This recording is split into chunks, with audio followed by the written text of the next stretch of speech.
It was the evening of October 1st, 1969, when I first smuggled several hundred pages of top-secret documents out of my safe at the Rand Corporation. The study contained 47 volumes, 7,000 pages. My plan was to Xerox the study and reveal the secret history of the Vietnam War to the American people. The FBI was trying to find out who gave the New York Times a copy of the Pentagon's secret study. Pow, like a thunderclap, you get the New York Times publishing the Pentagon papers, and the country is panicking. This is an attack on the whole integrity of government. If whole file cabinets can be stolen and then made available to the press, you can't have orderly government anymore. A name has now come out as the possible source of the Times Pentagon documents. It is that of Daniel Ellsberg, the top policy analyst for the Defense and State Departments. I think it is time in this country to quit making national heroes out of those who steal secrets and publish them in the newspaper. In the first year of marriage, we're talking about him going to prison for the rest of his life. Are girls forgiven if you concerned about the possibility of going to prison for this? We have a quick back. Wouldn't you go to prison to tell this war? We felt so strongly that we were dealing with a national security crisis. Henry Kissinger said that Dr. Daniel Ellsberg was the most dangerous man in America, and he had to be stopped.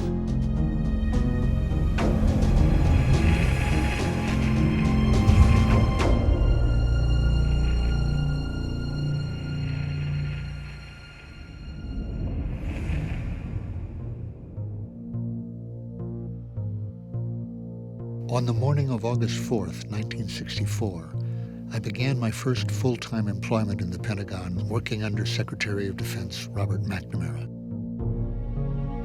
My very first day on the job, all hell broke loose. A courier came running in with a flash cable saying that American warships were under attack in the Tonkin Gulf off the coast of North Vietnam. And I was getting these because my boss was already down the hall with McNamara picking targets to retaliate against North Vietnam. Minute after minute, more cables came in. 3 torpedoes have been fired. 7, we are taking evasive action.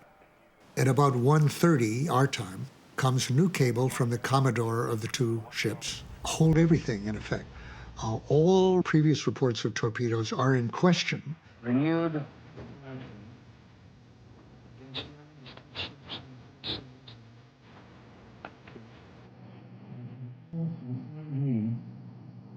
The military forces of the United States to take action. Within days, it was clearer and clearer that there had been no attack. I shall immediately request the Congress to pass a resolution.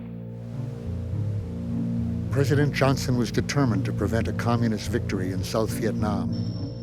He twisted the facts of the Tonkin Gulf incident to persuade Congress to give him unlimited authority to use military force.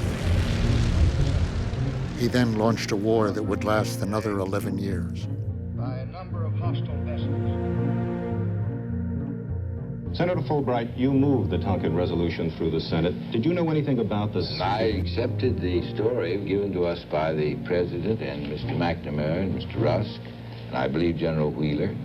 I had no reason at that time and under those circumstances to doubt the validity, the truthfulness of this whole operation. We still seek no wider war. No wider war? As I found out day by day in the Pentagon, that was our highest priority. Preparing a wider war which we expected to take place immediately after the election. It's a war that I think ought to be fought by the boys of Asia to help protect their own land.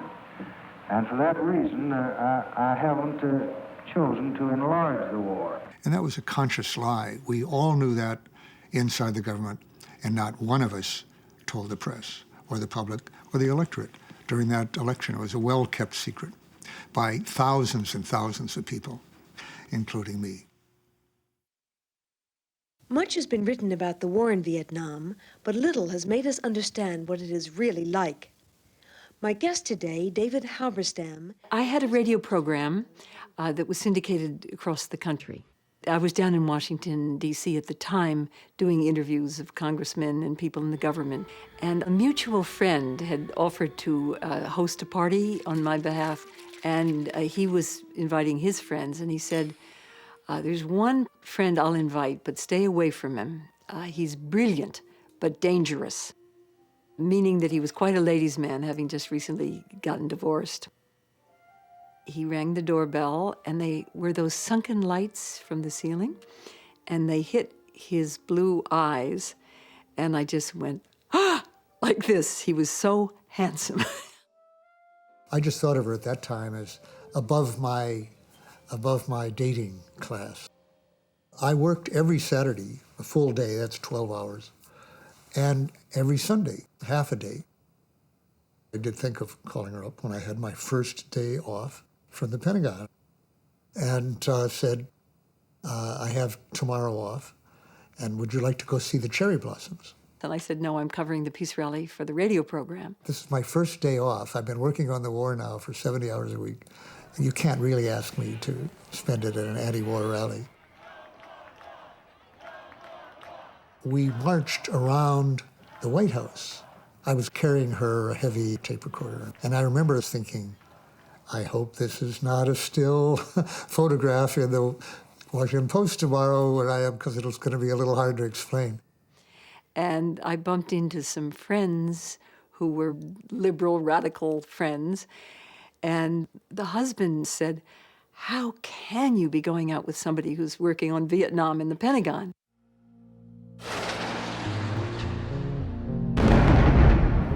Early 1965, the Vietnam War was about to expand, and I was one of its planners. I had received orders from Secretary of Defense Robert McNamara to gather examples of atrocities perpetrated by the Viet Cong. The Secretary hoped such intelligence would convince President Johnson to launch a systematic bombing campaign against North Vietnam. I had voiced my personal opposition to the tactic of bombing the North, but an order from McNamara for fast action was like an order from God. I had a whole staff in Vietnam collecting data for me. I told the colonel on the other end of the hotline that it all had to be in for the president by 7 the next morning. I needed details of the atrocities by the Viet Cong anywhere in Vietnam. Above all, I wanted gory details of any injuries to Americans. I told the colonel, I need blood.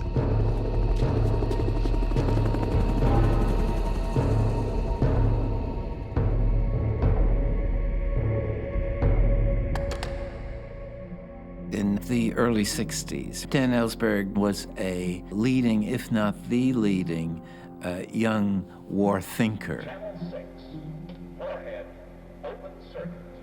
The atomic bomb had changed so much, and the military knew that they needed fresh thinking. And they established RAND and deliberately located it on the west coast of the United States so that it would be beyond the reach of anybody in Washington who wanted to meddle in it. And essentially, people were encouraged to think new thoughts, to think big.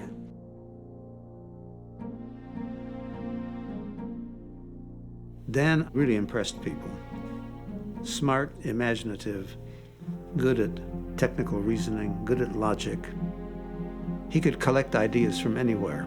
He could read short stories and get ideas. My work at Harvard was on decision-making under uncertainty. At the Rand Corporation, I've been studying the highest stakes hypothetical gamble in human history, whether or not to launch nuclear missiles on the basis of ambiguous warning. He was focused on the question, if you had to go to war, how to do it in the least dangerous way. Who would make the decisions? How would the decisions get communicated? And what were the options available to the president?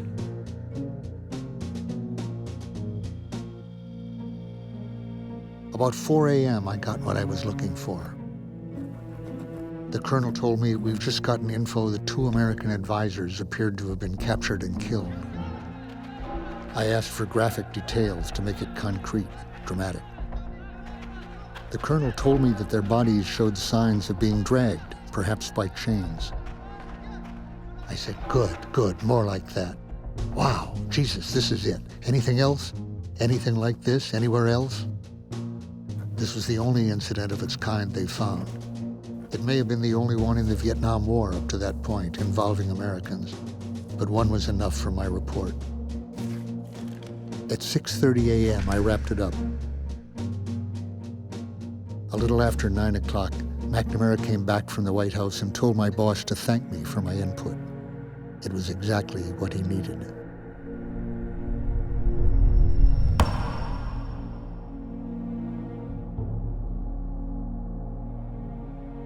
That's, in fact, the most shameful episode I can think of that I really did at a critical moment help McNamara persuade the president by information I gave him that he should start a systematic campaign of bombing, to which I was totally opposed. Dan Ellsberg felt everything with great intensity, but nothing more so than this notion he had of his own culpability for everything he had done in the early years of the war. He had an important role in what became the most ridiculously disproportional bombing campaign in the history of the world.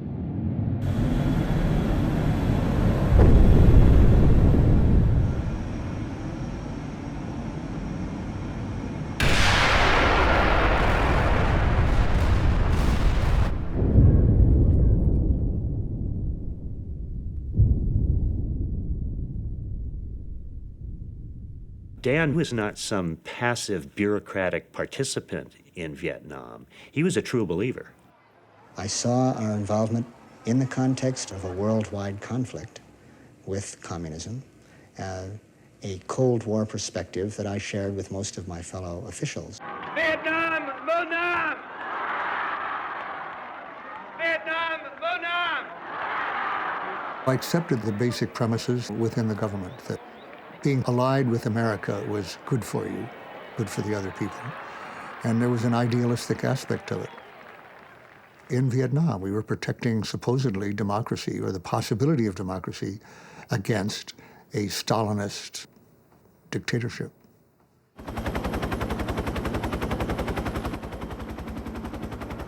I didn't want to watch the war, which we were now committed, back in Washington. I wanted to be there.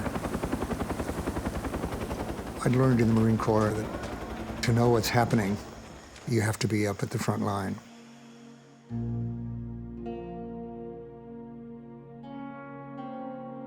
At division headquarters, they showed me a chart of hundreds of patrols going out every night in their zone. I actually picked a patrol from the chart. And it was at that point that the officer at battalion level informed me there were no patrols there any more than in the rest of the country. The chart was entirely a hoax, an illusion, like all the optimistic statistics that had been coming up for years. There were no night patrols by our Vietnamese forces. Only the Viet Cong were out at night. They owned the country at night.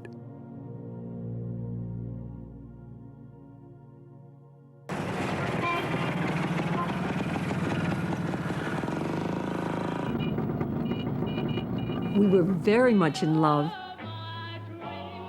I joined Dan in Vietnam, and on that trip, he asked me to marry him.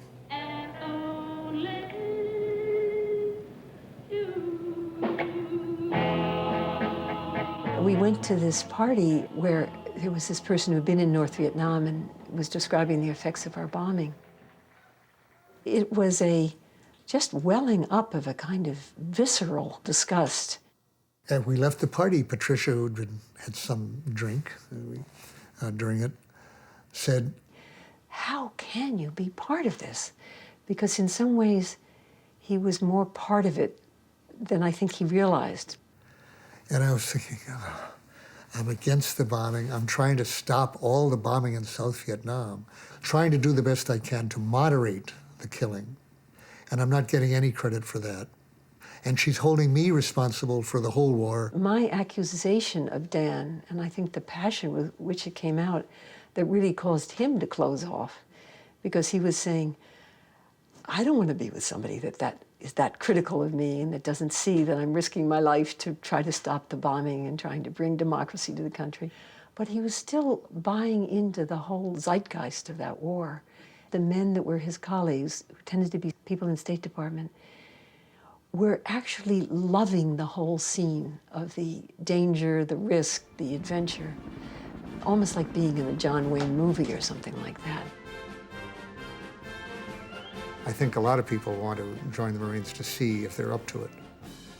Never been able to throw a hard ball, couldn't play with guns. I wanted to be a soldier, so the Marines were the chance to do that. I think I was the only first lieutenant in the 2nd Marine Division to have a rifle company. And I loved being a company commander, having the responsibility for 211 men, being totally in charge of their welfare and their training. That was the happiest period of my life professionally, looking back on, still is.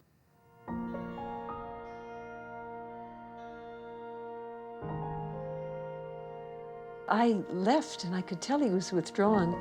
His heart withdrew into a safe that I didn't have the combination to. So in my own mind, this isn't going to happen. How can I be married to somebody who doesn't give me the benefit of the doubt on this somehow? As far as I was concerned, the engagement was off.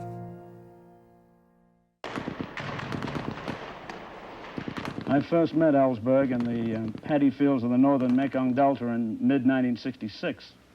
He had a Smyser submachine gun in his hand. He was dressed in fatigues, and he was attempting to lead an American infantry company on an attack on a sniper position in a hamlet. Dan Ellsberg then was very hawkish and very eager. And was he then a Marine? No, he wasn't. He was a civilian. A civilian, and so he was a civilian, keen. but I asked him what the devil was he doing in the Mekong Delta with a Smyser machine pistol. He said he had gone there to look at how the war was going. He felt it wasn't going very well, and he wanted to see it go better.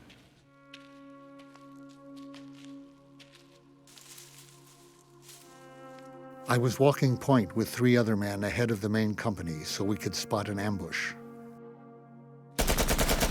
We heard firing from behind us. Looking back, I saw 2 Viet Cong in ragged shorts firing AK-47s. You'd get on that position, there'd be no one there, and then you'd be hit from another clump. And I believe that bands were working us, essentially, alternately leapfrogging each other. They must have been lying in the water as we walked by, and now they were firing at the troops following us. We couldn't fire at them because we'd be firing at our own troops. Now, in the course of a day like that, you get a very great respect for these people who are, in effect, running circles around an American battalion. I remember looking up at a sergeant as we lay after about the 15th of these incidents and saying, "Do you ever feel like the Redcoats?" And he said, "Yeah, I've been thinking that all day."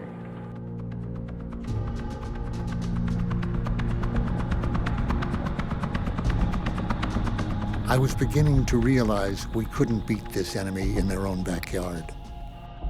We were not going to win. These guys were not going to give up.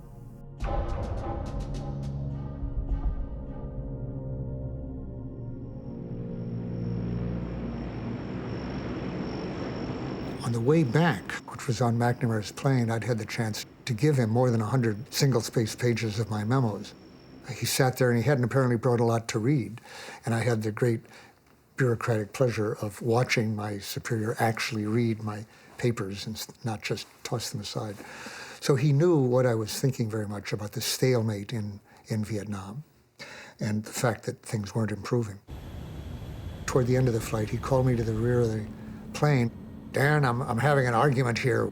He says that things are improving, that we're making progress. And I say things are worse than they were a year ago. You're the one who knows. What do you say the answer is?"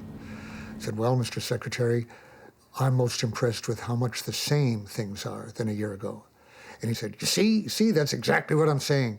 We've put another 100,000 troops in there. Things are no better. That means they're really worse.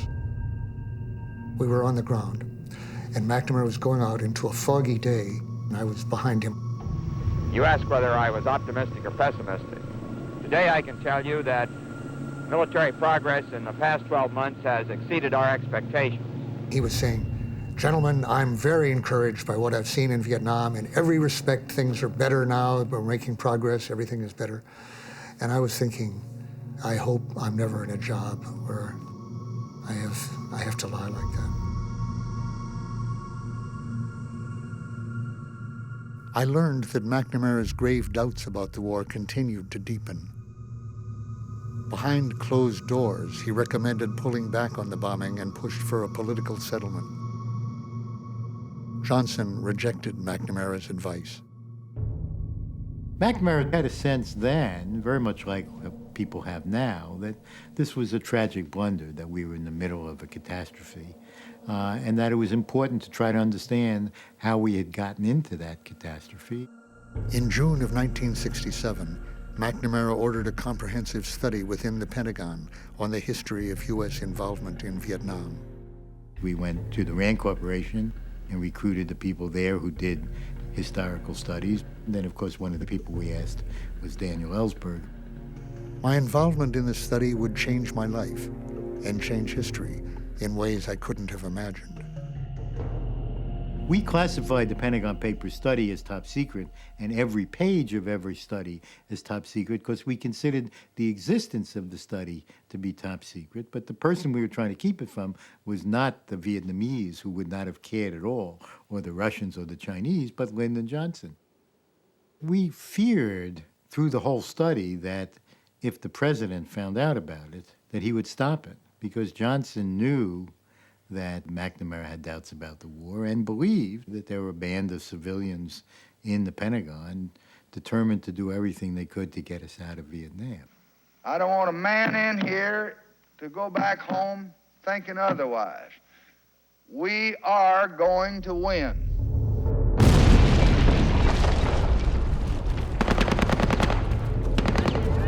But Johnson's optimism was about to shatter.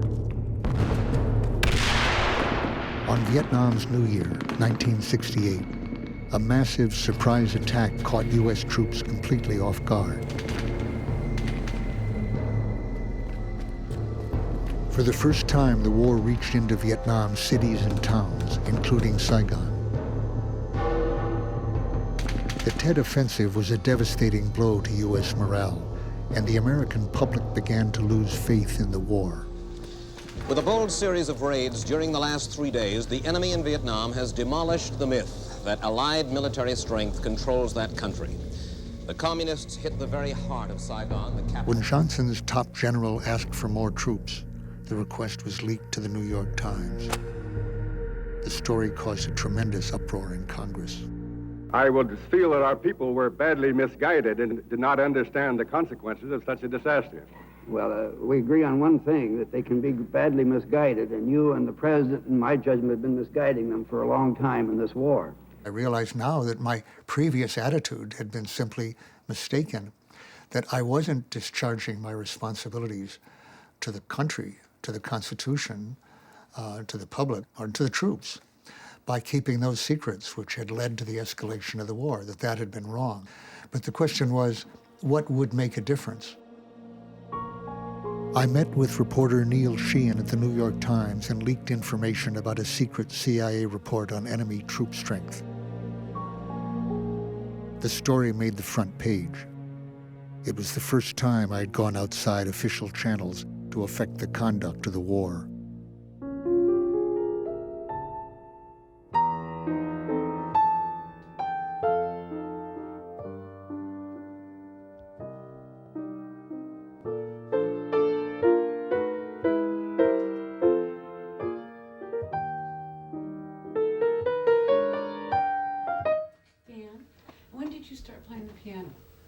When I was 5, till I was about 15.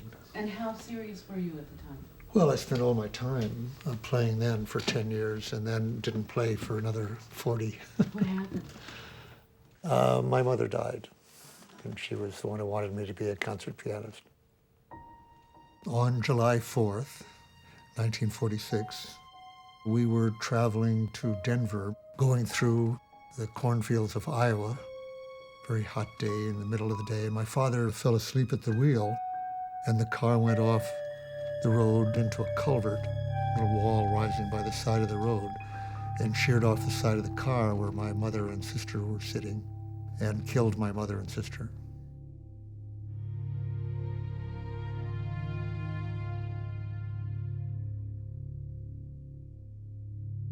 I was on the other side behind the driver, so I got a concussion and a broken knee, and I was in a coma for 36 hours, and then in the hospital for about 3.5 months. So I think it did probably leave the impression on me that someone you loved, like my father, a respected and authority, could fall asleep at the wheel and had to be watched, not because they were bad, but because they were inattentive, perhaps, to the risks.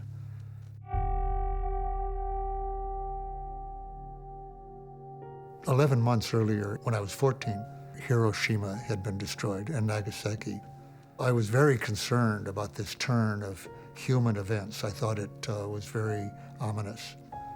What I saw as a moral, extremely questionable act by our president, whom I admired, Harry Truman. It got confounded in my mind with my father's failure to stay alert and allowing the car to kill my mother and sister. I shall not seek,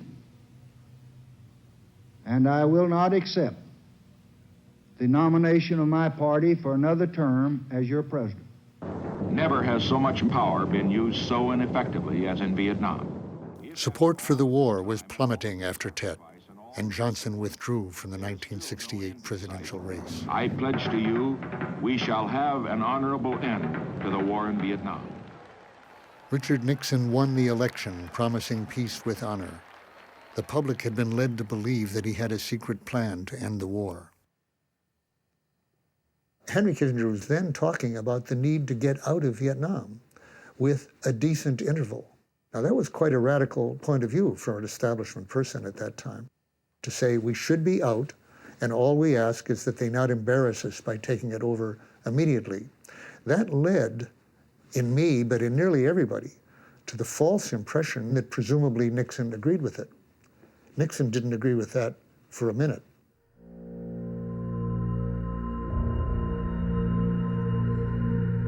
I had given a set of options to Kissinger. I drafted at Rand 6 or 7 alternative approaches in Vietnam to consider at his first National Security Council meeting with Nixon. And he at one point said, "Dan, you don't have a win option." And I said, "Well, I don't think there is a win option." I said, "You could double the number of troops and that would keep things quieter, but until they left. You could use nuclear weapons and kill all the people. I wouldn't call that a win. So there just, as far as I see, is no way to win." I took that opportunity to tell him something that I'd long thought of telling somebody who was about to enter the world of really high secrecy. And I said, "Henry, you're about to get a lot of clearances higher than top secret that you did not know existed. That's going to have a sequence of effects on you.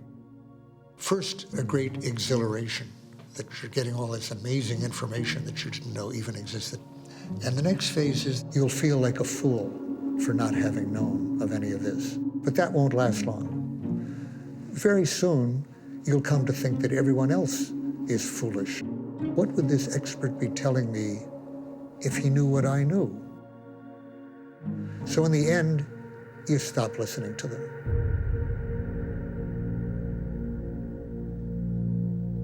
I think everybody thought that Nixon had been elected to end the war and was going to end the war, and it became very clear to me that he was not. Mort Halpern was working for Kissinger in the White House. In the late summer of '69, Mort told me He's staying in, and he's threatening escalation. For once, we've got to use the maximum power of this country against this shit-ass little country to win the war.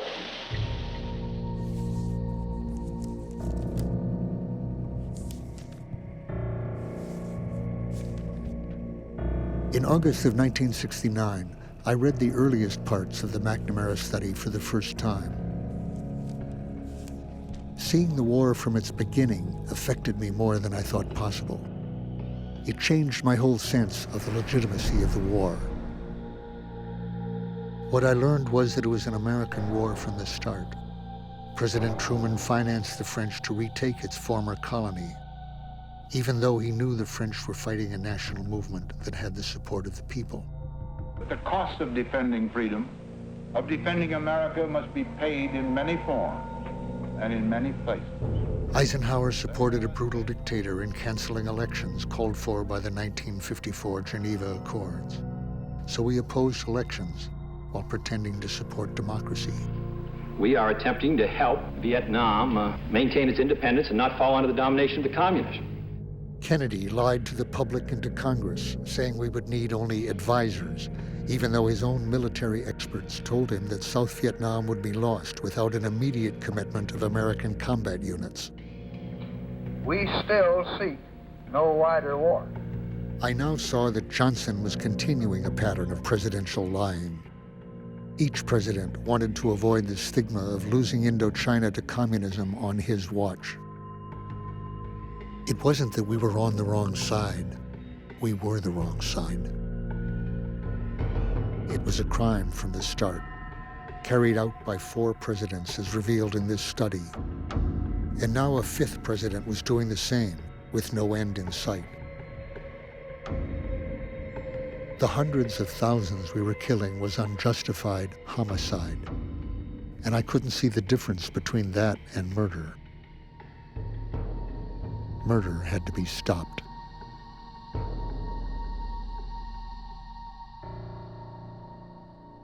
Henry, you don't have any idea. The only place where you and I disagree at the present time is regarding the bombing. You're so goddamn concerned about the civilians, and I don't give a damn.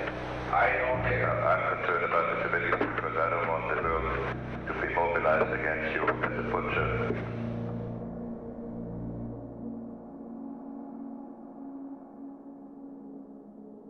He came from an enormously powerful war bureaucratic machine.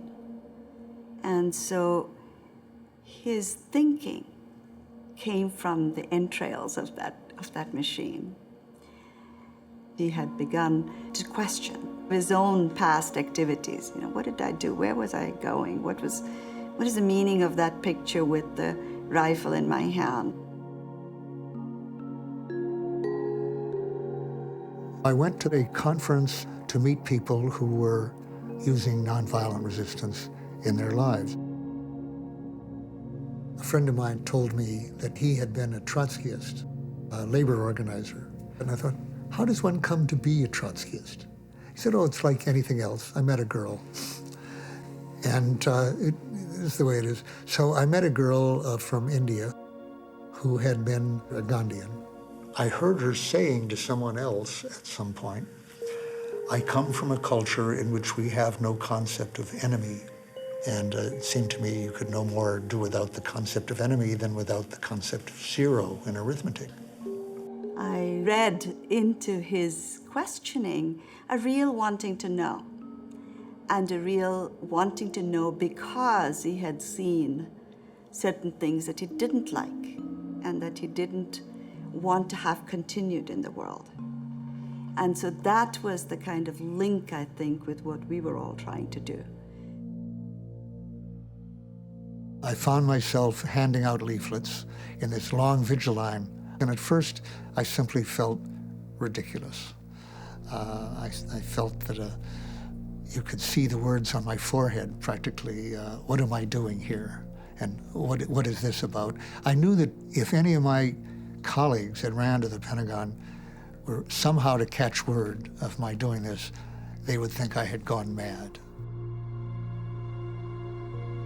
Those that impressed me on the importance of being willing to pay a cost to yourself were some young men who were going to prison by refusing to cooperate with the draft.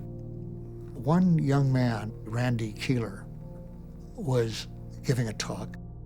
Within that crowd of people, I was introduced to this fellow from a background that didn't quite fit with the others, and that was Dan. And he talked very personally about what had led him to leave Stanford and join the War Resisters League office. If you can imagine a 25-year-old about to go to trial, having been indicted on 5 counts, each one of which had a maximum sentence of 5 years. And as he was telling this, he said, yesterday our friend Bob went to jail. And his voice broke a little at this. And then he said, a week ago, David Harris, the husband of Joan Baez, went to prison. And he said, and I'm really happy that I'll be joining them. But I'm not worried because I know that the rest of you will be carrying on. So by this time, everybody was standing and just clapping and crying. And I was crying. And I left the auditorium and I found a men's room that was deserted. Sat on the tile floor just sobbing, hysterically crying, just sobbing for a long time, for over an hour. And I had these various thoughts, but one of the thoughts was the best thing that the best young men of our country can do is go to prison. When I heard you say these words, I'm going to prison, it was as if an axe had split my head. But what had really happened was that my life had split in two. And it was my life after those words that I've lived ever since.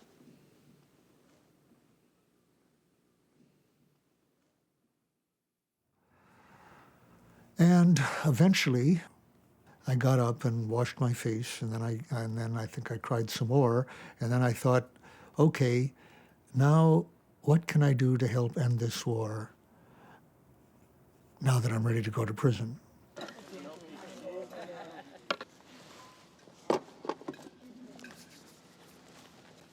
This trick is called the square circle. Square.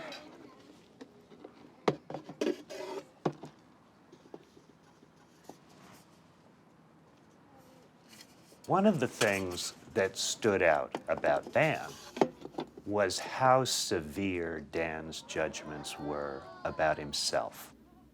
More than most people I had met, it seemed to me he was still, as a relatively recent convert, he was still sort of transfixed by this question, how could I have done what I did? Okay. And slowly, he began filling in the blanks of this thing I had never heard of, the study. Now, I obviously didn't believe in magic potions, but clearly he was referring to something that was so definitive that it was capable of changing your view.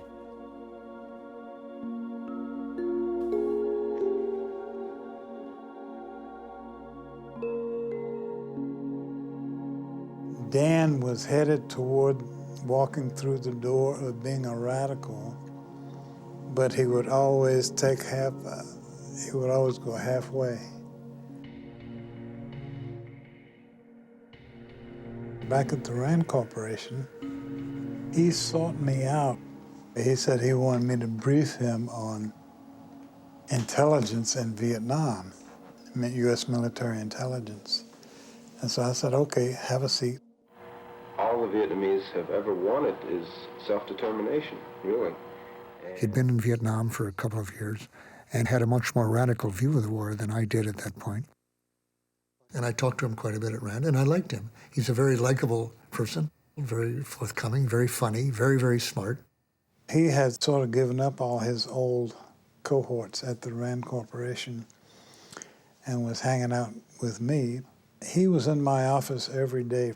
Then we'd go out to dinner and we'd double date, and people were buzzing about it because he had been one of the top dogs. He did reports that ultimately got him fired about torture and various other reports that they didn't like. After he left Rand, he talked about lies in the studies he had done, lying that had gone on. I said I knew of a study, had been reading a study that revealed very high-level lying.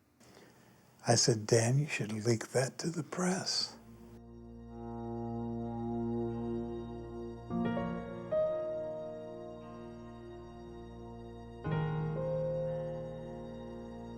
Keeping silent in public about what I had read and heard made me an accomplice. It was not only they who had kept all these decisions quiet, hidden from the American public. I had kept them quiet. My motives, to be sure, were initially those of an observer, a Rand social scientist interested in understanding the internal processes of government. But my role was one of a participant, even when I acted as an internal critic. Having expressed my objections, I stayed in place, observed, took part. In short, I did the jobs assigned to me.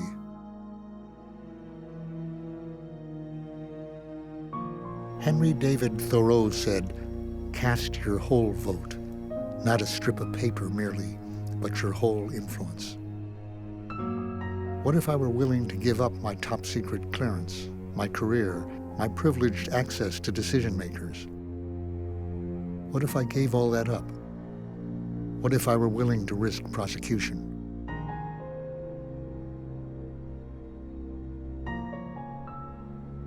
And I thought, all right, I have in my safe thousands of pages of documents that give the lie to this pattern of deception. I'm not going to be part of this system of lying anymore. So I went and saw Tony, and I said to him, you know, that study I mentioned, I have it, and I'm ready to put it out. I'm going to put it out now. Can you help me? Can you find a Xerox machine? I said, I've got the very place.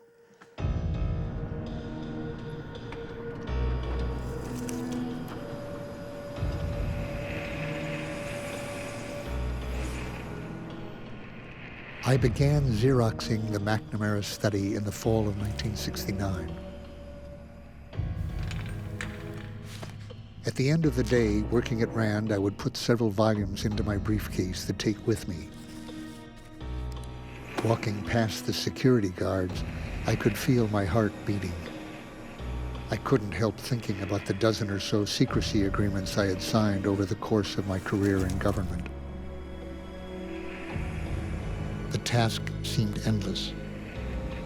I often worked through the night. Early in the morning, I returned the papers to my safe at Rand and headed home. I'll get back to my house on a little narrow beach in Malibu. I love to body surf, and I would go in every morning before I went to bed.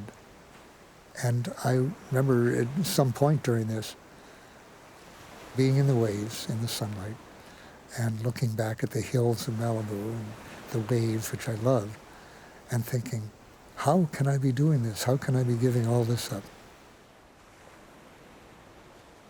I was 13 at the time. He said there was a secret history of the Vietnam War that he'd been reading, and he had a copy of this. And he had decided that he wanted to make a copy of it and make it available to Congress. He described it in terms of civil disobedience. Would I help him? I didn't suppose that he literally needed my help, but that this was something risky and very important to him, and it was important to him that I be a part of it in some way. And I think that very afternoon began copying the Pentagon Papers. The children were in between on this one in a way that I didn't realize. Their mother, my former wife, really thought that I'd done something very bad and had involved her children in it. Whereas my thought was that I'd given them a chance to be in on something quite historic.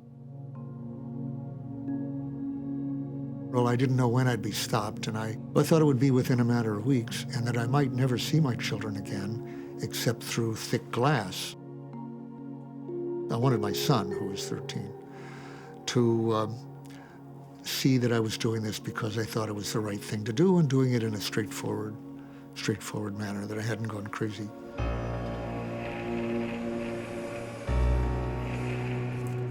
There was a night where Mary, my daughter, who was only 10, got into it. She complained about being left in the car, so she came up. So I gave her a job to do. Tony was copying, and Robert was collating, and Mary was cutting top secret off the top and bottom of the pages. Just working away when all of a sudden there was a knock on the door. There was a knock on the door, the glass door next to me, and I see two large blue uniformed policemen. And there was an LAPD standing there. And I said to myself, these guys are really good. So they saw this family scene, you know, of my 10-year-old daughter and 13-year-old son. I sort of casually covered the machine. I took the lid and I put it over the top secret stuff on this and cleared up a little and then opened the door. They said, no, your alarm's gone off again. And he said, oh, I'm sorry, I gotta learn how to figure out how to do that. And they said, okay, you know, be more careful. I thought, there was the guy looking through the window at me, at the crime of the century, crime in quotes, of course, and didn't realize it, went right on, never realized it, never heard from him again.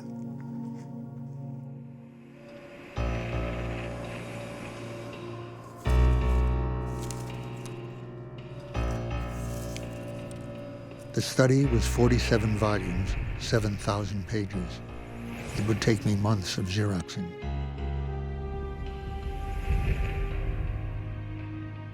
I put my hopes in Congress. I took the papers to the most outspoken critics of the war. Surely they would embrace these revelations and would want to make them public. The people that I needed to talk to or somehow to reach were the ones who had been saying they had been against the war for years while I was supporting the war, longer than me, who said that they saw through the war, that they saw that it was wrong, and what I wanted them to do now, and what I still want them to do, and what they still can do, is to act. But no one did. Meanwhile, the war was escalating. Then I heard Congressman Pete McCloskey give a speech. I said, I think they're not telling us the truth about Vietnam, and I showed some of the things I'd just seen a month earlier. He had come back and revealed information about the secret bombing of Laos. Here was a U.S. representative using the word lies. So I thought, all right, here's a man with the guts then to use some documentation. And somebody handed me a note. The note said, you're right, I have information that will document what you're saying. And he said he'd like to discuss it with me, but he was shortly leaving. And if I was willing to come with him, we could talk about it on the way. So to show how desperate I was at this point, I was paying for a trip to California just to talk with this representative. And he had a passion about him, an intensity, I guess is the best way I'd describe him. He didn't smile much. He was deadly serious, wanting me to understand these documents. I thought then, and I think more now than before, that documents had a power to be taken seriously and to attract attention that nothing else did. I think all of us, knowing that they were top secret, were not sure what our rights were with respect to top secret documents. But those papers were a revelation. And I testified in front of the Fulbright Committee. Afterwards, I went up to him and I said, Senator, I've got a set of papers here that if they were known to the public, would cause public opinion to turn against the war. Well, he said, yeah, I got a set too. There obviously was a kind of culture of timidity in Congress, deference to the executive branch, and a fear of being called unpatriotic, a fear of being accused of revealing military secrets and so on. And this culture was so strong that even senators and congressmen who were against the war didn't want to do anything with the papers that Dan Ellsberg offered them.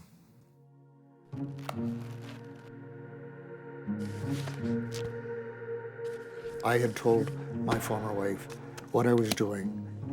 She had told her stepmother, who had then told the FBI, it turned out.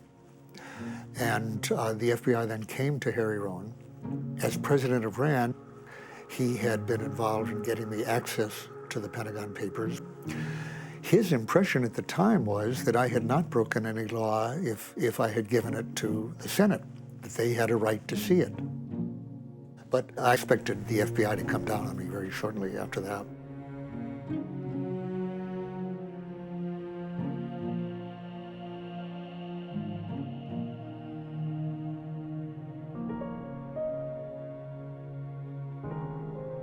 He had really radically changed in his view of the war, and I knew that. I knew he had changed.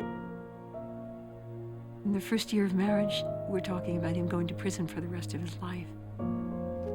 He gave me a number of the papers to read, and as I was reading it, I was horrified by the coldness, the calculatedness, and in particular, the language of the torturers. They were quotes saying, "We'll give the North Vietnamese one more turn of the screw," or "let's try the water drop technique." And I was thinking, what is this? How can the leaders of our country be talking in this language and then misleading the American public? And then I just started to cry because I knew that he really had to give them out. And so there were tears in my eyes, and I came out and I just said, do it.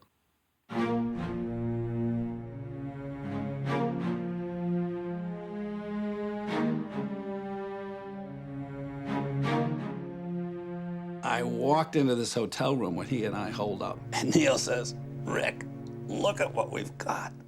And I mean, it was just staggering. The raw, top secret, eyes-only documents. From Earl Wheeler to General Westmoreland, from Johnson to Taylor. You could go back and see, yes, Kennedy did send in troops in violation of the Geneva Accord. Yes, Johnson did start the buildup before he said he was going to. I remember writing this story. These guys were lying through their teeth when they were talking to us. And here it is in black and white. There's no way of denying it. The editors immediately understood that this thing was so sensitive and was going to have to be kept under wraps. And so they decided to move the whole thing out of the New York Times offices and to go and rent a suite at the Hilton. There were a lot of difficult, important decisions to be made, and we needed to know the material in order to make those decisions, and that took time. And Ellsberg couldn't understand that. Ellsberg was constantly pressing. He always wanted to know, when was the Times going to run this? Was the Times really going to run this? Was it really going to be big? When was it going to happen? As a source, I sort of thought of myself as being on the team somehow, you know, and that we were at a joint First Amendment informing the public kind of mission and, you know, working together. They clearly didn't think of me in that way. Once somebody gave us material, it was our job to determine what to do with it, how to play it, what to use, whether or not to use it.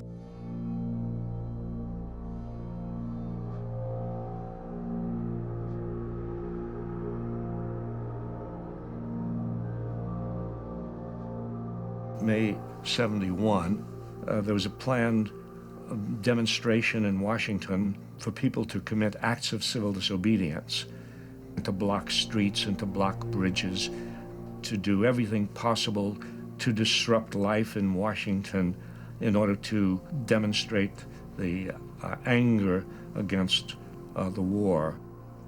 In other words, the intensity of feeling about the war had grown. So a number of us gathered in my apartment, Noam Chomsky and Dan Ellsberg and I, and we went to Washington and we formed ourselves as an affinity group. And Dan Ellsberg was, you might say, our squad leader. He took command, and he was telling us when to get up and when to sit down and when to move and where to move, and he was very decisive, and we followed his orders. Not exactly a democratic situation. We would sit down in the middle of a street, tear gas would be lobbed in our direction, and we would run.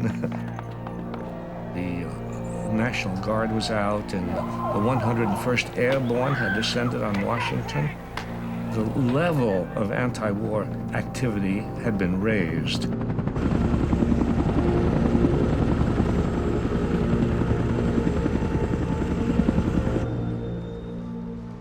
Should we do it? Shouldn't we do it?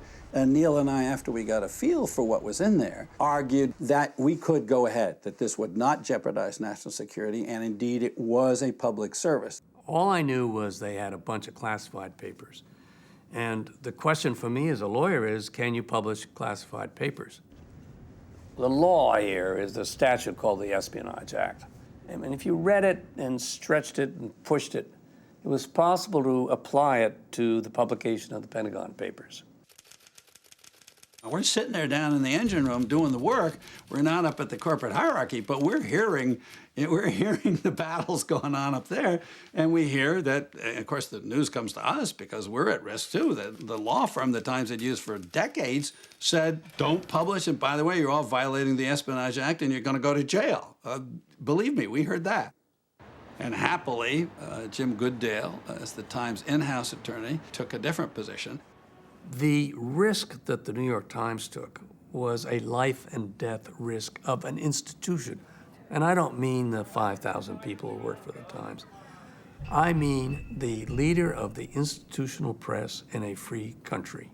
Lurking in the backs of our minds was the fact that we would never survive just suppressing this material, that sooner or later it would be known that we had it and that we had flinched and that we had not published it and that would have been such a disgrace. And we heard the publisher wavered back and forth. And then finally, about 10 days, while we're gearing up this, what were we publishing? Gone with the Wind 3 times over in 10 days? I mean, this was a huge project. We finally hear the publisher had signed off and was going to agree to do it. And I remember that Jimmy Greenfield told us he was taking the publisher golfing on Saturday, which was the day the presses ran, to make sure the publisher didn't change his mind.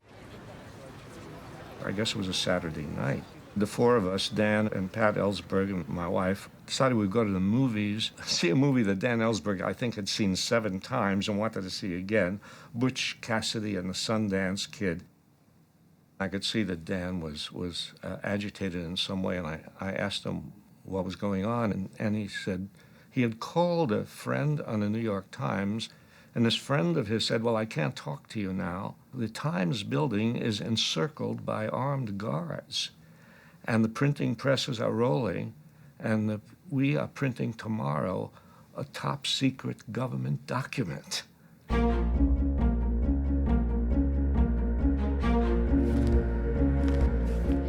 This weekend, portions of a highly classified Pentagon document came to light for all the world to see and brought cries of outrage from Washington.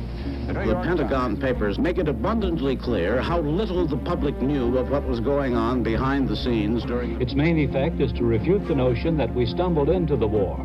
At the White House, a spokesman said President Nixon got his first look at the secret report when a copy was delivered to him today. This goddamn New York Times expose of the most highly classified documents of the war. You mean that was leaked out of the Pentagon? Sir, this is a devastating security breach of the greatest magnitude of anything I've ever seen. Did we know this was coming out? No, we did not, sir. I'd just start right at the top and fire some people. I mean, whatever department it came out of, I'd fire the top guy. The first issue they ran had a paragraph from Assistant Secretary of Defense to Secretary McNamara. I can almost tell it by memory. We're in Vietnam, 10% to help the South Vietnamese, 20% to hold back the Chinese, and 70% to save American face. Well, every woman in America that had a boyfriend or a husband, they could take it if we were defending the South Vietnamese, but to learn we're just trying to save face, that is a thing that angers you. Monday was a very interesting day. I came back to the New York Times, hustled on the elevator, went up to the top executive floor. There was the biggest shouting argument ever heard in my life. A telegram that had come from John Mitchell, Nixon's Attorney General. The telegram said, we want you to stop publication immediately, and if you don't, we're going to take appropriate action. I mean, what in God's name have we been fighting for in this country for 200 or 300 years, to have the right to speak and the right to publish, the right to think against a threat by the government, if all we're going to do is give it all up because someone sends you a telegram? Now let's don't care how they feel about the war, whether they're for it or against it. You can or should not do it. It's an attack on the integrity of government. And by God, I'm going to fight that son of a bitchy paper. They don't know what's going to hit them now. A federal court has ordered the New York Times to stop publication temporarily. The government asked for and got an injunction against the Times. Before the Nixon administration enjoined the New York Times, there had never been another injunction brought against a media company in a federal court. A name has now come out as the possible source of the Times Pentagon documents. It is that of Daniel Ellsberg, 40 years old, one-time Marine, later a top policy analyst for the Defense and State Departments during the Vietnam buildup. There was no sign of Professor Ellsberg or his family at their home in Cambridge, Massachusetts. And we're looking on the television, the morning news, and we notice that the FBI is at our little apartment in Cambridge. And we say we can't go back. We go to a motel for a couple of nights under false names. We don't have any clothes, we don't have a toothbrush, we don't have anything. He knew they'd be looking for him. He knew they'd be looking to arrest him. And he wanted to have an opportunity to give the papers to more newspapers. I came out of a 3 o'clock meeting the day after the Times had been enjoined, and my deputy said, maybe you better look at this.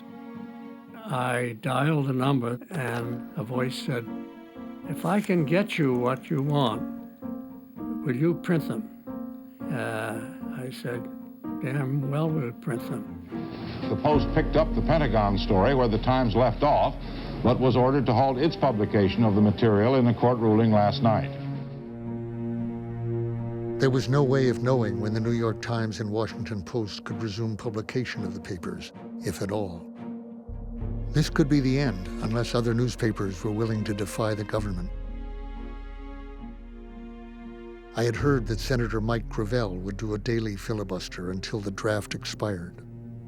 I'm just chugging along with my filibuster, and I get a phone call, and I don't know who it is. He says immediately, is this Senator Gravel? I said, yes, it is. He says, would you read the Pentagon Papers as part of your filibuster? I said, yes. Now, please hang up. As I put it to him over the phone, if you're really going to do a filibuster, I can give you material that'll keep you busy reading until Christmas. The person who physically gave me the papers was Ben Begdickian. He was the editor at the Washington Post. He's a junior senator, and he's from Alaska, and that doesn't carry much weight. So he was, I think, chair of the Building and Grounds Committee. So we meet, and I want to be a little secretive, so we're meeting outside the Senate chambers in the columns next to the Capitol. Lo and behold, Bob Dole comes out. And Dole sees me, and he has something to say to me, so he comes over. So Ben slips behind the column, and I try to dismiss Dole real quick. And then I go back to Ben. He's going to get the papers to me in some faraway, dark corner of maybe Rock Creek Park. I always said, Ben, that's not the way we're going to do it. At midnight, under the marquee of the Mayflower Hotel, you will park your car there. I will come up next with my car. I'll get out, you open the trunk of your car, and I'll open the trunk of my car. I drive down in my Carmen Kia, and he's got a couple of aides there, and I said, this is heavy, you may want your aides to carry it. He said, no, I have immunity and they don't. And we transfer the papers to me, just like that, in seconds, and I speed away. While I was still underground, I was contacted by the most trusted man in America. Good evening. Daniel Ellsberg, a former State Department and Pentagon planner, and of late something of a phantom figure, agreed today to be interviewed at a secret location. I asked him what he considers the most important revelations to date from the Pentagon documents. I think the lesson is that the people of this country can't afford to let the president run the country by himself without the help of the Congress, without the help of the public. Dan does this interview, which comes out on CBS, nationwide television, as the biggest FBI manhunt since the Lindbergh kidnapping is going on looking for us. But we still hadn't given out enough of the papers. Today, another lid broke loose. The Boston Globe began its series based on presumably classified government documents. The Chicago Sun-Times entered the drama today by running a story which says that the Kennedy administration... Today, the 11 night newspapers and the Los Angeles Times joined the procession. The ball game was over. Any effort at suppressing the Pentagon Papers was going to fail. Dan and his network had distributed portions of the Pentagon Papers to 17 different organizations. They couldn't stop them. As one of the lawyers said, it was like herding bees. The press said, we can look at this, we can make a valid judgment about what serves national security, and we can be and will be independent from our government. And that was a declaration of independence, and it really changed the relationship between the government and the media ever since. The Pentagon Papers story was on the nightly news, the first 7 or 8 minutes of the nightly news every night for 2 weeks. So that gave it as much public attention as I could possibly ask for. We were underground, so we were able to watch the news day and night. And this thing was unfolding in the most dramatic way. Alaska's 41-year-old Democratic Senator Mike Gravel held a mock meeting of his subcommittee on buildings and grounds with only himself present and began reading aloud the 7,000-page Pentagon secret report in public. The papers prove that for 20 years, we have been victims of our Southeast Asia policy. I was frightened to death over releasing the Pentagon Papers. I had no idea whether I was going to prison. All I could think of was, my country is killing people, we're maiming Americans, and this is terrible. And so I was overcome with emotion, not patriotism, just emotion of something you love dearly that has gone astray. He continued until exhaustion and emotion overcame him after 1 o'clock this morning. I collected myself, and I asked, now keep in mind, I'm the only one on the committee. I asked unanimous consent to put all of these papers into the record, and I've got the gavel, and I slam it, and I say, hearing no objection, so ordered, that's it, papers are out. They're in the Senate record. Can you stop? Slow down. Even if the FBI had wanted to arrest him outside the courthouse this morning, they probably couldn't have done it. Ellsberg was walled off by newsmen and supporters as he admitted that he was indeed the man who brought the Pentagon Papers to the press and congressional leaders. I did this clearly at my own jeopardy, and I am prepared to answer to all the consequences of these decisions. Dr. Ellsberg, you have any concern about the possibility of going to prison for this? We haven't a quick Wouldn't you go to prison to self-fund this war?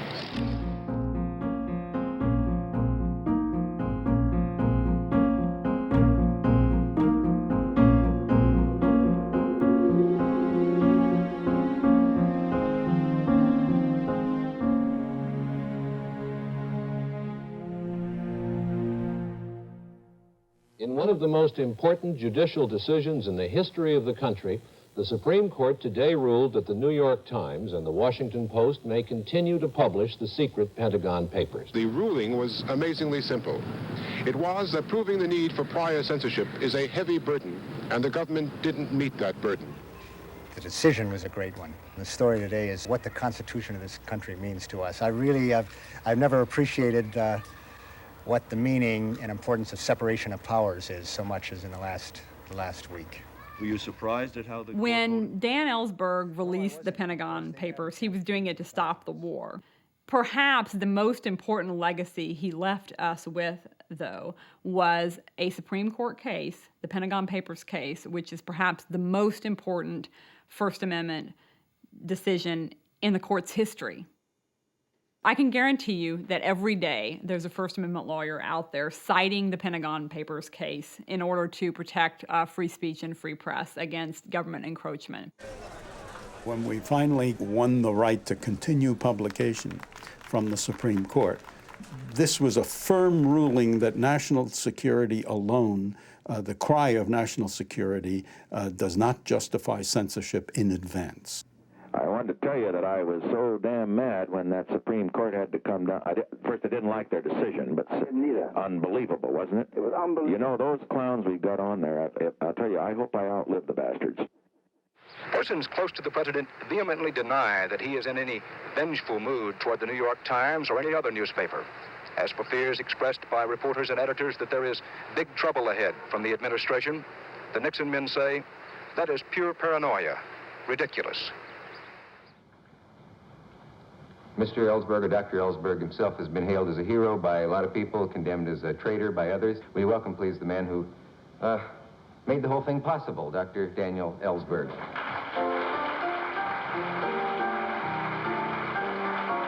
I think that the drama that surrounded the release of the papers, which centered on the personality and experience of Dan Ellsberg himself, gave the papers a prominence that they probably wouldn't have had a grayer personality been associated with this release. That much applause without even doing a monologue? That's amazing. Is there any way to answer in 30 seconds what people can do? I think one thing that people will conclude when they read it is that they have not asked enough. They have not expected enough or demanded enough in the way of boldness, in the way of responsibility from their public servants. Make that known, and I think that our Constitution will continue to function better than it has been in the past.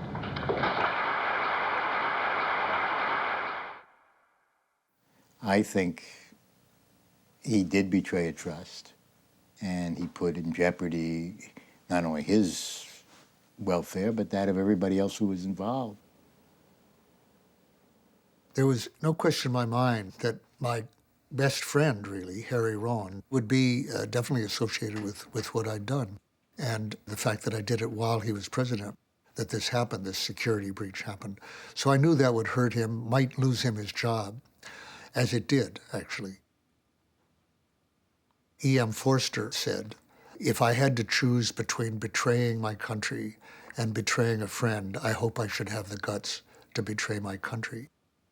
And I remember when that was quoted to me, my reaction right away was, I don't agree with that at all. We're talking about many, many, many lives here. We're talking about shortening a war.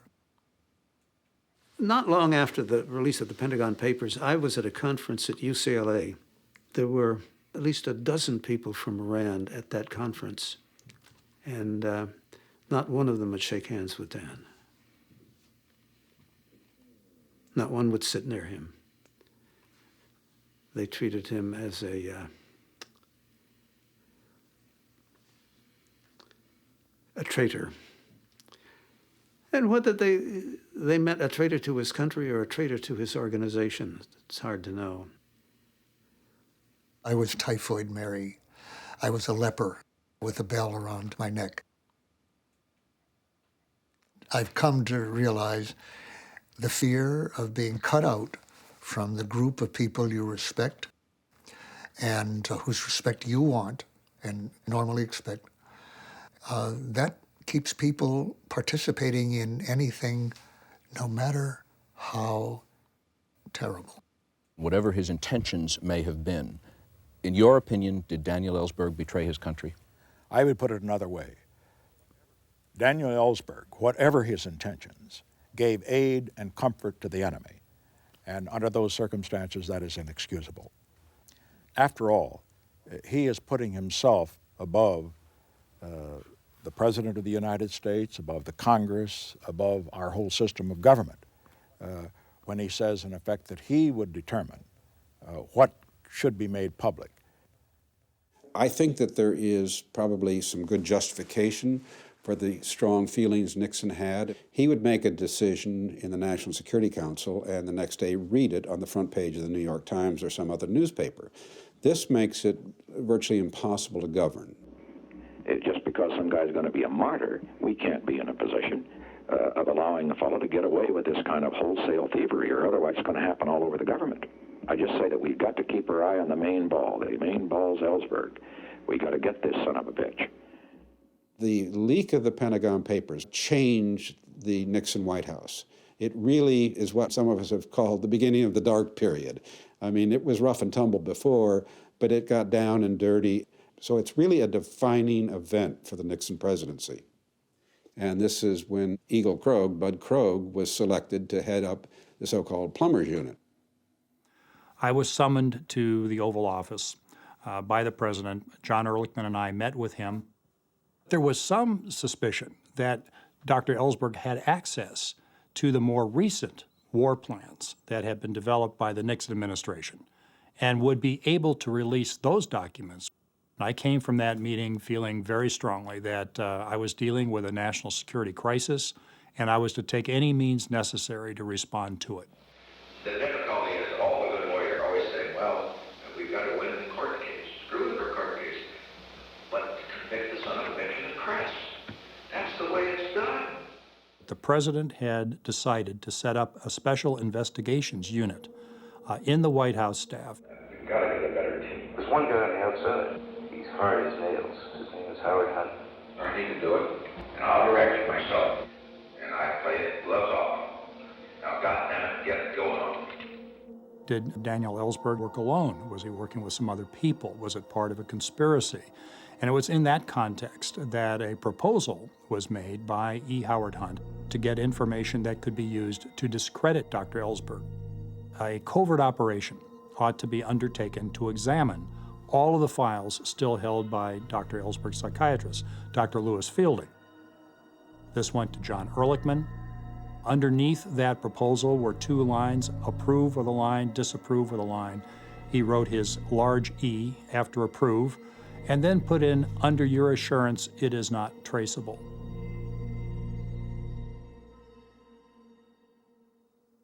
The FBI came one day and said, I'm afraid we have a subpoena here for you to testify today at the grand jury. My father was very upset.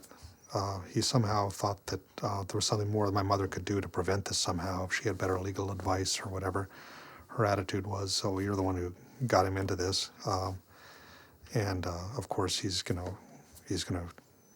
just tell the truth. And my father said, well, of course, you've got to just tell the truth. My personal involvement in the whole thing, the people I knew about, and the copying of the Pentagon Papers, that became the focus of the indictment. I have a statement. I have a prepared statement that I'd like to read. Well, I said to myself that I would not testify against him. You put my cigarette out. Because after all, to begin with, I had urged him to do it. The Attorney General offers me the alternative of collaborating with him in his attempt to prosecute Daniel Ellsberg by testifying in secret before a grand jury. For me, that is no choice. He was immediately put in custody for contempt of court. He offended the prosecutorial team by refusing to cooperate in any way in the grand jury. If Tony had testified, he would have been out scot-free. The first thing that came to my mind was Gandhi's dictum, you should not cooperate with evil.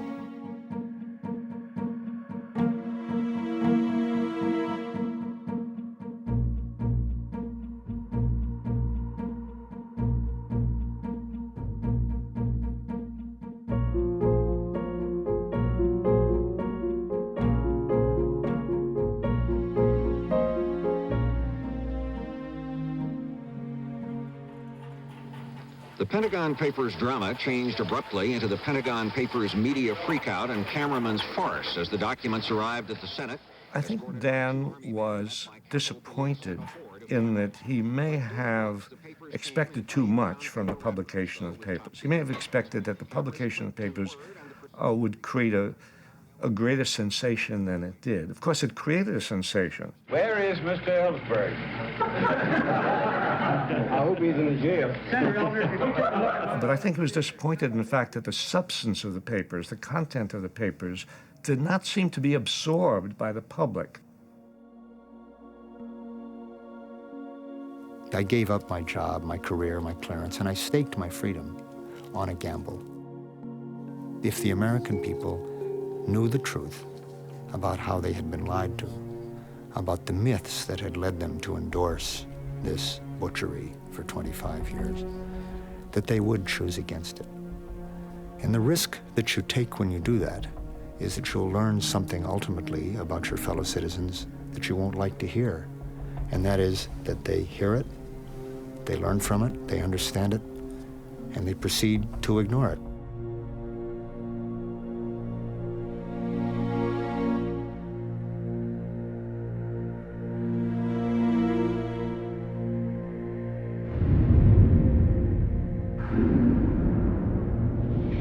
I still think we ought to take the dice off now.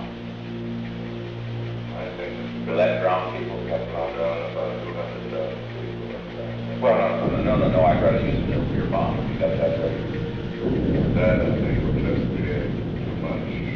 A nuclear bomb? No problem. I just want you to think big, Henry, for Christ's sake.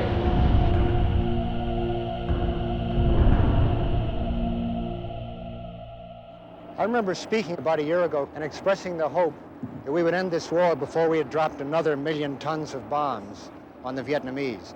Well, that hope has been disappointed. We could never get into the paper the very fact that we had reported the bombing tonnage. They didn't even go so far as to say, the Ellsbergs have this funny habit in every daily press conference of saying, here's how many bombs we dropped last week. We've dropped another 200,000 tons of bombs on Indochina. That's 10 Hiroshimas, 1 Hiroshima a week. They never even mentioned we'd said it, let alone reflect on the fact that it was happening. When I knew we were going to bomb Vietnam forever, that was like bombing the neighborhood. The people there were more than pictures for me, and they were more than numbers.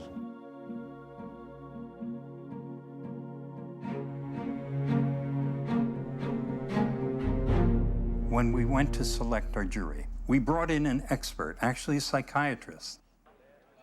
He told us we were defending 2 young men, bright, high achievers, men with a future, who were willing to risk it all for the sake of not themselves or their own careerist interests, but for the sake of a principle.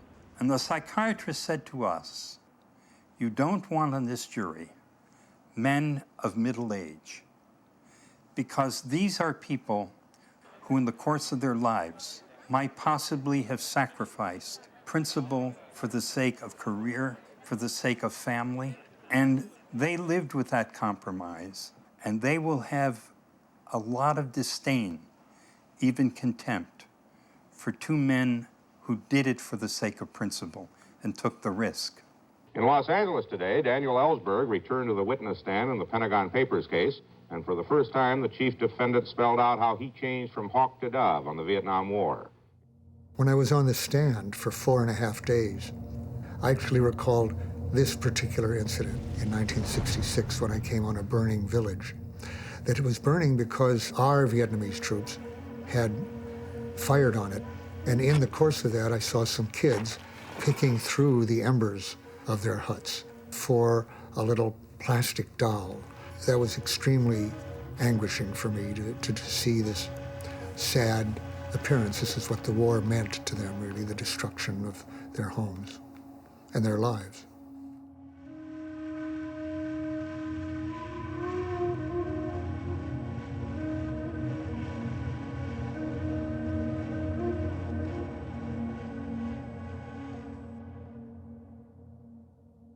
At the Pentagon Papers trial in California today, it was revealed that the people who burglarized the Watergate also burglarized the office of Daniel Ellsberg, psychiatrist. Mr. Ehrlichman, are you telling me that the break-in to Dr. Fielding's office was to satisfy the President of the United States?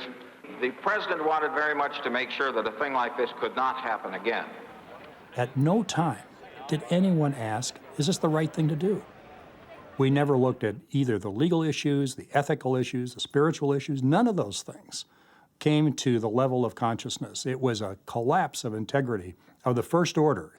The revelation in the trial of the Pentagon Papers that the White House had sent the plumbers to Los Angeles really, I think, broke open the Watergate scandal. And then to top it all off, if this story needed topping, the fact that the President met with the presiding judge. The man presiding over the Ellsberg case, Judge Matthew Byrne, today confirmed that Ehrlichman had offered him the job of FBI director. It didn't seem possible, but there were even more sensational developments today involving the White House. An admission from the Federal Bureau of Investigation that it had listened to Daniel Ellsberg on wiretaps as long as 2 years before he released the Pentagon Papers. Good evening. A federal judge in Los Angeles today declared a mistrial in the Pentagon Papers case. He dismissed all the charges against Daniel Ellsberg and Anthony Russo.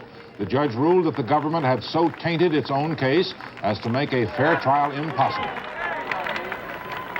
A presidential prosecution that started, we now know, in order to help re-elect a president, and it's ending now, I think, to avoid impeaching that same president. But it won't stop that process because the facts, thanks in part to this trial, are out on the table. They're out of the safes, just as the Pentagon Papers are out of the safes, and they're the same kind of facts. And they can't be put back in the safes. Son of a bitch thief is made a national hero and sending it off on a mistrial. The New York Times gets a Pulitzer Prize for stealing documents. We're trying to get at thieves. What in the name of God have you come to?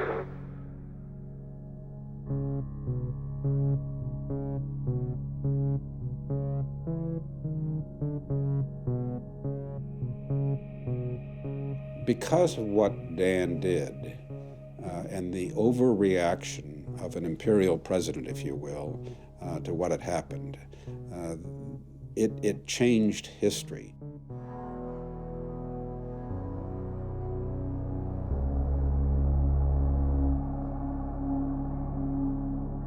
It was the cover-up of the Ellsberg break-in that concerned the White House.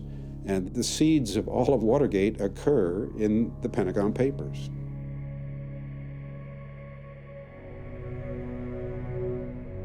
The greatest result of what he did was to get President Nixon out of office.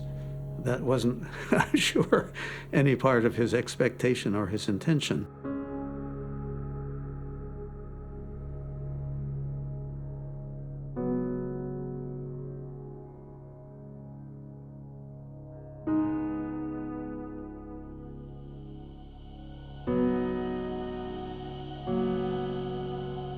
What has remained significant about the release of the Pentagon Papers is the decision by a public official to give priority to conscience as compared to career. The fact is that secrets can be held by men in the government whose careers have been spent learning how to keep their mouths shut. I was one of those. If you have somebody who starts with such a background within government and who understands what Dan understands about how it works from the inside, and who then continues to speak out, constantly trying to unmask the lies and reveal the truth so that people can make honest, clear decisions about their own lives and about the life of our nation, the life of the world. He is the preeminent whistleblower in the very best and broadest and deepest sense. We as a people do have that power, the power to change ourselves and history.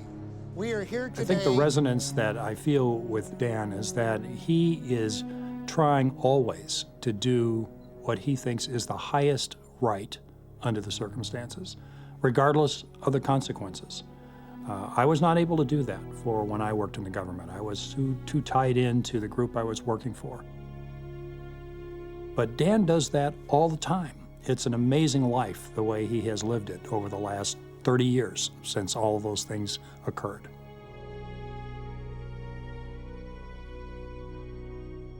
His act had an effect on him, a profound effect on him and on the rest of his life. He was never going to rest easy from that point on unless he was part of some movement against war and for social justice. So all these years since then, he has acted in the same spirit in which he revealed the papers to the nation. The courage we need is not the courage, the fortitude to be obedient in the service of an unjust war, to help conceal lies, to do our job by a boss who has usurped power and is acting as an outlaw government. It is the courage at last to face honestly the truth and the reality of what we are doing in the world and act responsibly to change it,